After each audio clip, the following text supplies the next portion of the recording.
ආයිබෝන් cricket වලට ආදරය කරන ඇරුම් කරන ඔයාලා හැමෝටම ඉතින් ඔබ ඉතාම සාදරයෙන් පිළිගන්නවා සුපුන් විත් ක්‍රිකට් YouTube channel එකට.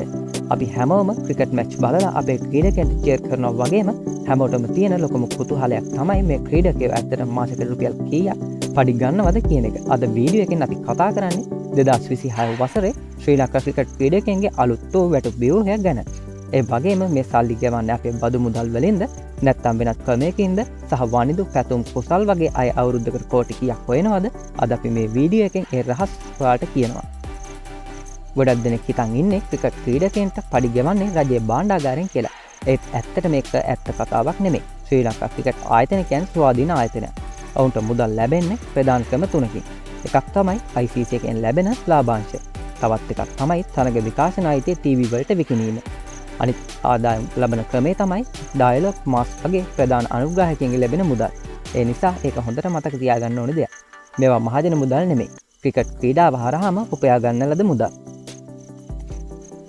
දැන් අපි බලමු ක්‍රීඩකයන් කාණ්ඩ කරලා තියෙන්නේ කොහොමද කියලා. 2026 වෙනකොට ක්‍රීඩකයන්ගේ දක්ෂතාවය අනුව කාණ්ඩ 6කට බෙදලා තියෙනවා. ඒ වන් කාණ්ඩයේ ක්‍රීඩකයන් ලෙස මනිදු හසරංග, පැතුම් නිසංක, කුසල් මෙන්ඩිස් ඉන්නවා.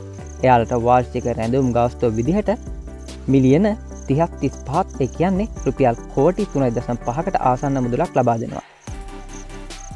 A2 කාණ්ඩයේ සහ B කාණ්ඩයේ ක්‍රීඩකයන් දනංජිල් සිල්වා, මහිස් තීක්ෂණ, මතීස පතිරණ වගේ ක්‍රීඩකයන් ඔවුන්ට වාර්ෂික රැඳවුම් ගාස්තුව විදිහට රුපියල් මිලියන 20ක් 28ක් අතර මුදලක් ලබා දෙනවා. C කාණ්ඩයේ ඉන්න ක්‍රීඩකයන් කමිදු මෙන්ඩිස්, අස්ට ප්‍රනාන්දු වගේ නැගියන ක්‍රීඩකයන් අපිට පෙන්වන්න පුළුවන්. ඔවුන්ට වාර්ෂික රැඳවුම් ගාස්තුව විදිහට රුපියල් මිලියන 8ක් 14ක් අතර ප්‍රමාණයක් ලැබෙනවා. දැන් අපි බලමු තරග ගාස්තු කොහොමද සහ බෝනස් ලැබෙන්නේ කොහොමද කියලා.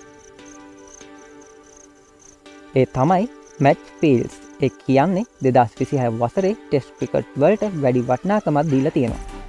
එක ටෙස්ට් මැච් එකක් දින්නොත් රුපියල් ලක්ෂ 45ක්, ඒ කියන්නේ ඩොලර් 15000ක් සහ එක ODI හෝ T20 මැච් එකක් රුපියල් ලක්ෂ 12ක් වගේ මුදලක් ලැබෙනවා.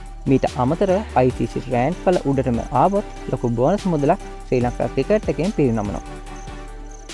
ඊට අමතරව ලීග් තරග ඒ කියන්නේ IPL, LPL, BPL වගේ ක්‍රීඩකයන්ට ලැබෙන ජර්සි වලටත් සල්ලි ලැබෙනවා.